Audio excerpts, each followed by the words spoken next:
Bonjour à tous, bienvenue et merci d'être avec nous en cette fin de janvier 2023.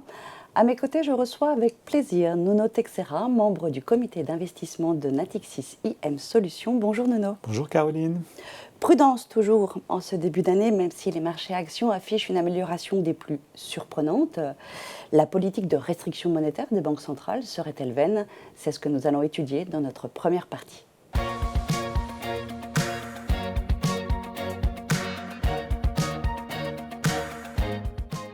Il y a un chiffre, Nuno, dont nous devrions nous réjouir, c'est l'amélioration du PIB américain, particulièrement encourageant pour la croissance. Mais une autre question, est-ce vraiment l'effet recherché par les banques centrales? Alors, est-ce qu'on peut déjà faire rapidement un premier état de l'économie américaine et après voir si c'est vraiment la situation que recherchent les banques centrales? Oui. Alors, pour être précis, le PIB a quand même un peu reculé par rapport au troisième trimestre. On a eu 2,9 contre 3,2, mais c'est vrai que sur le second semestre, on a des chiffres assez robustes par rapport à deux chiffres qui avaient été négatifs pour des raisons un peu techniques au premier semestre. Et ça montre la résilience de l'économie américaine avec notamment une consommation qui tient le choc. Alors peut-être parce qu'il y avait beaucoup d'épargne disponible finalement accumulée pendant ces années Covid. Les ménages ont les moyens de dépenser et aussi parce qu'ils recourent au crédit à la consommation. Et donc la consommation tient tout simplement parce que on a aussi un chômage qui finalement reste proche des plus bas, des inscriptions au chômage qui sont assez modérées et donc une Fed qui se retrouve face à une situation un peu paradoxale.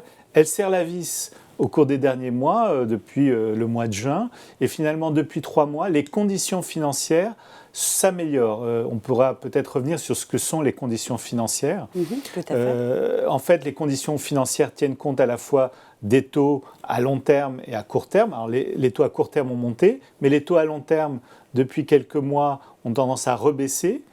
Les primes de risque des entreprises, le spread qu'elles payent au-dessus des taux d'État, il s'est également comprimé. Il y a eu du retour d'appétit pour le risque. Les marchés d'actions se tiennent plutôt mieux. Et puis le dollar, lui, il a baissé. Donc au global, les conditions financières s'améliorent alors même que la Banque centrale américaine serre la vis. Donc on a effectivement ce décalage entre les effets recherchés et la situation actuelle dans l'économie. Alors on a quand même une baisse de l'inflation. Ça, c'est quand même l'effet restrictif de la Banque centrale américaine. Mais donc on a un ralentissement de l'inflation en tous les cas. Du côté de la Banque centrale européenne, est-ce qu'on est dans la même situation ou pas en Europe? Pas tout à fait. Les conditions financières se sont moins assouplies au cours des derniers mois. Déjà, l'euro remonte, donc ça pénalise un petit peu l'économie de la zone euro. Oui, on a un dollar plus faible. Tout à fait. Et puis, les taux souverains, qui avaient du retard par rapport aux taux américains, ont moins baissé depuis le début de l'année, où ils étaient pratiquement au plus haut. Donc, on a baissé d'à peu près une trentaine de points de base, certes. Et là, ça commence à se retendre à nouveau un petit peu. Donc, on voit bien que la BCE a du retard par rapport à la Fed. Et du reste, on anticipe chez NIM Solutions un taux terminal, donc le taux à partir duquel la BCE s'arrêterait d'augmenter ses taux autour de 3,75. C'est un petit peu au-dessus du consensus du marché. Ça veut dire encore 1,25% de hausse sur les prochains mois, d'ici au mois de juin, alors que la Fed aura terminé sans doute son mouvement de resserrement monétaire au mois de mars sur la base d'un taux des Fed Funds à 5,25. Donc là, on voit qu'il y a encore un peu de retard de la BCE. Il y a un petit peu de retard de la BCE. Oui. Par contre, par rapport au marché, donc on voit cette envolée sur les marchés des actions, on y reviendra également. Pour vous, la restriction risque d'être un petit peu plus forte ou pas au niveau des banques centrales? Alors, ça dépend d'où on part. C'est vrai que les marchés ont tendance à penser que, avant même la fin de l'année 2023, les banques centrales pourraient rebaisser les taux directeurs. Il nous semble que c'est un peu optimiste, tout simplement parce que même aux États-Unis, où l'inflation cœur est autour de 4%. Ça reste le double de la cible des banques centrales. Donc ça baisse, mais ça baisse à un rythme relativement lent. On est sûr à peu près de la direction, mais ça reste quand même un souci.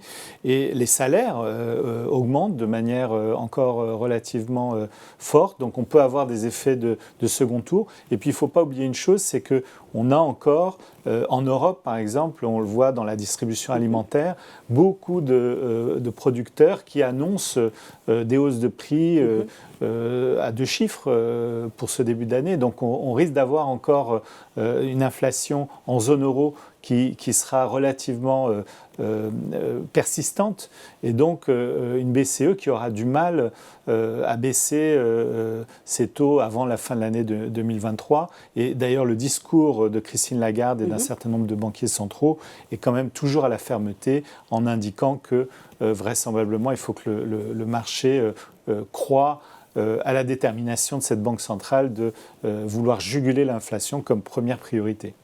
Très bien, mais nous allons aller plus précisément dans les allocations dans cette seconde partie.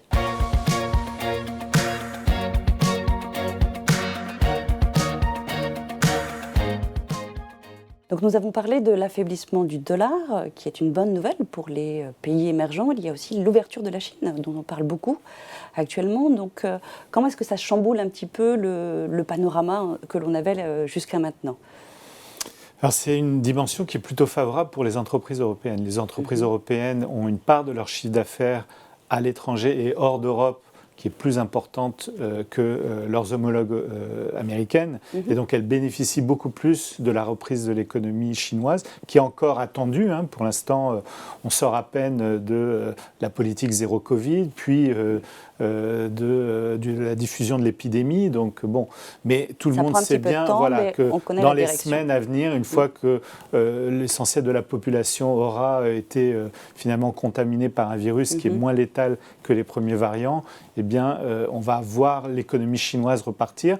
On s'attend d'ailleurs à ce que la croissance en Chine soit en hausse en 2023 par rapport à 2022, ce qui contraste avec la quasi-totalité des autres grands pays. Du monde, donc autour de 4%, peut-être même 5%. Donc clairement, ça va redevenir un des moteurs de l'économie mondiale, et c'est un des moteurs pour les entreprises européennes. On pense évidemment à LVMH, mais il y a beaucoup d'autres sociétés, les constructeurs automobiles allemands également qui profitent. Donc ça, c'est un facteur plutôt de soutien à la croissance européenne et aux actions qui, rappelons-le, les actions européennes ne sont pas exposées qu'à l'Europe. Elles sont souvent très internationales et elles bénéficient finalement d'un panorama de croissance mondiale un peu plus résilient que ce qu'on imaginait il y a quelques mois.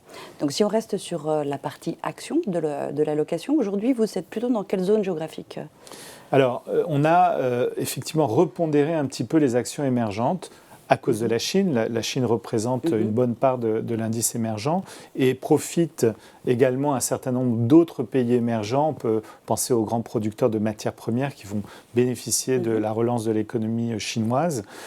Et puis ces marchés avaient été très massacrés justement dans une période d'aversion au risque, dans une période de hausse du dollar.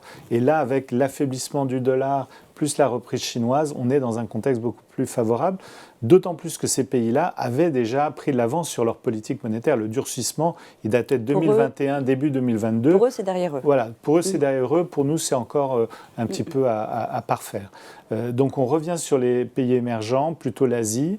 Et puis, on a également, je dirais, un biais un peu plus favorable sur l'Europe, pour les raisons que j'évoquais, même si, et il faut le souligner, on voit quand même un retour des valeurs de croissance. Ça, c'est aussi une des évolutions depuis le début de l'année, alors que l'année dernière, on avait... Elles ont été massacrées. Massacrées, on peut le dire, avec des baisses aux États-Unis de l'ordre d'un tiers pour le Nasdaq et pour un certain nombre de valeurs de croissance, alors que les indices value faisaient 25% de mieux. Donc c'était un écart significatif entre les deux secteurs, qui compensait certes en partie les 2 années précédentes. 2020-2021 étaient des années de valeur de croissance, mais quand même c'était assez donc là, extrême. On sent quand même que les cartes sont rebattues, certes à la fois géographiques avec ce décalage que l'on entend, mais aussi en termes de secteur. Oui, l'énergie, en fait, a été aussi un des secteurs qui, cette année, est moins favorisé. On voit que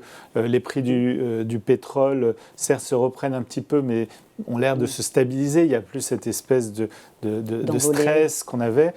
À surveiller quand même, parce que si l'économie chinoise repart plus fortement que prévu, il pourrait y avoir une demande de pétrole accrue et donc une pression à la hausse. Mais c'est vrai que le secteur de l'énergie, cette année, est plutôt à la traîne. Et on voit d'autres secteurs qui reviennent, qui étaient les grands massacrés de 2022. On peut penser à la distribution, au commerce de détail. On peut penser à l'immobilier même, qui bénéficie d'un panorama peut-être un peu moins anxiogène sur les taux d'intérêt et sur la consommation des ménages.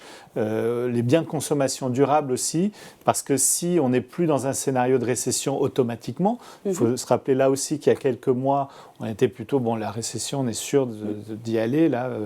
Finalement, c'est pas si sûr. C'est plus un ralentissement aujourd'hui. Voilà, on est plus dans un... Et ça, c'est plutôt un scénario un peu boucle d'or, c'est-à-dire ralentissement de la croissance, des taux d'intérêt qui montent, mais qui monteraient peut-être un peu moins, et c'est ce qui redonne un petit peu d'allant au marché d'actions. Alors, il faut être quand même prudent. Nous, on reste légèrement sous-pondéré en actions. On aimerait bien que cet excès peut-être d'optimisme de début d'année se corrige un petit peu. Il ne faut pas oublier qu'on a vu ça au cours des 2 trimestres précédents. Au 3e trimestre, on repartait sur les chapeaux de roue en juillet jusqu'à mi-août, et puis c'est retombé comme un soufflé jusqu'à la fin septembre. On a remonté ensuite la pente en octobre et en novembre pour mieux redescendre également au mois de décembre. Certes, le 4e trimestre a été positif pour les actions, mais on a eu comme ça des vagues. Et donc, il nous semble que c'est allé un petit peu vite. Mais après tout, l'économie est faite d'espoir. On se projette évidemment au-delà des périodes de difficulté. Et peut-être que cet épisode inflationniste, finalement, d'ici à la fin de 2023, sera largement derrière nous. C'est ce qu'on peut espérer. On verra, en fait, les banques centrales vont s'ajuster en fonction des chiffres, des données d'inflation qu'elles verront. Et pour l'instant, elles ont besoin encore de durcir le ton pour calmer toutes les ardeurs qui pourraient encore se produire. Merci beaucoup, Nuno. Merci, Caroline. Merci à tous de nous avoir suivis. Donc, prudence, mais aussi espoir. C'est ce que nous ne manquerons pas de décrypter lors de nos prochaines émissions.